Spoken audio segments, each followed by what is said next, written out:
Hey guys, welcome to the video. Just a quick disclaimer before we get into this one. There are a few issues with this video. Now, the framing and the lighting were two ongoing issues I was having with this, but I also came to realize once I came to edit this video that the track, and indeed the other one I picked up for this purpose, don't tend to produce very varied results. In fact, I thought that this one did, and then sort of came to realize that actually that was due to my own failures, as you will see when we get into the video. But I just wanted to let you guys know that, and that's part of the reason why it's taken so long to get the series started, and we might have to finesse the formula on this one. So now I'll snap into character and we'll get into this one.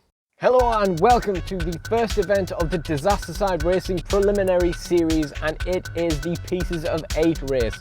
Now, the rules on this one, we are having 4 sprints with a single lane rotation. Drivers will accrue points depending on what position they come in, with the lowest being the winner. A DNF counts as 5 points, and if there is a tie, it'll be settled on most wins. So let's take a look at the cars in this one. The first car off the ranks today is the Gazella R, a product of the Hot Wheels concept design team that is racing for the Hot Wheels team, that arrived with us the same morning as we opened the Disaster Downhill track. At 33 grams, it weighs in around the middle of the lightweight division. Its unique design and flashy cool scheme may look exciting, but Hot Wheels concept have worked to ensure every measure is being taken to ensure it can back that excitement up on the track. The second competitor is this power panel van, produced in 2006 and representing the heavy duty class at 41 grams. Another product of Hot Wheels concept and racing for the Hot Wheels team. This particular example is decked out in a livery that pays tribute to DSW legend Batista. It has been well loved but still has a lot left to show, and has shown a lot of promise in practice with a great size to weight ratio and large wheels for brilliant clearance. Only time will tell if it will be as much of a DSR legend as Batista is a DSW one. One of the cars that would inspire what became the Disaster Garage is this Honda CRX, released in 2020. This 80s classic is part of a multitude of Honda cars in the Disaster Garage, and is also representing the Hot Wheels racing team. Now, the weight distribution of this lightweight model in such a compact space has been thrown into question, where it has not shown as promising in practice as the other cars in this race, but only time will tell how it performs in a live race. And the final cab off the ranks in this one is the Model A Ford Coupe, the only Matchbox representative in this race, and also representing our collection of Model A Fords. At the time, this was the only Model A Coupe we had, but it is not anymore. At 55 grams, this fully metal model outweighs everyone in this race considerably, and the weight distribution is pretty good, showing some real promise in practice, and it will be returning in the next race, Model A Madness. And here we go, the cars are lined up ready for the first race in the preliminary series of Disaster Side Racing. And here we go. And just as quickly as it starts, it finishes, and living up to the Disaster name right out of the gate, we have a crash right away on the first sprint.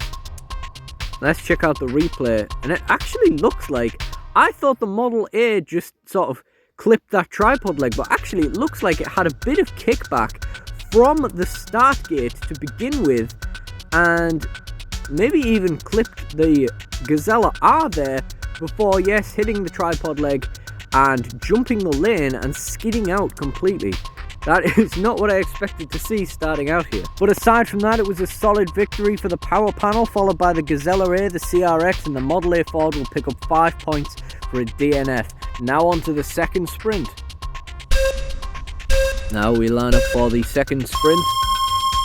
And the power panel flies through so hard there, it actually took out our second camera, with another convincing victory for the power panel there. Model A manages to stay on the track this time. The Gazella R doesn't seem too bothered about that encroaching tripod leg. The Model A takes itself to second place on the second sprint. And now the power panel van is going to be in that problem lane. That is surely going to be too big for that not to be an issue. And yes, the power panel goes straight into that encroaching tripod leg and flies off the track. And that shows not only the difficulty that we've had in setting up this race, but also in the ineptitude of the inexperienced DSR staff. And you can see there, the power panel actually hits the CRX, and this is the only sprint where the CRX hasn't come in bottom, apart from DNFs. With that DNF, the power panel van is still winning, with the other 3 cars now tied on 8 points each, and it all down to play for on this final sprint. I never would have saw this coming. Well, will the CRX fall to the tripod as well? Okay, I think that was a pretty standard result there. It actually looks like the Model A picked up the victory on this one.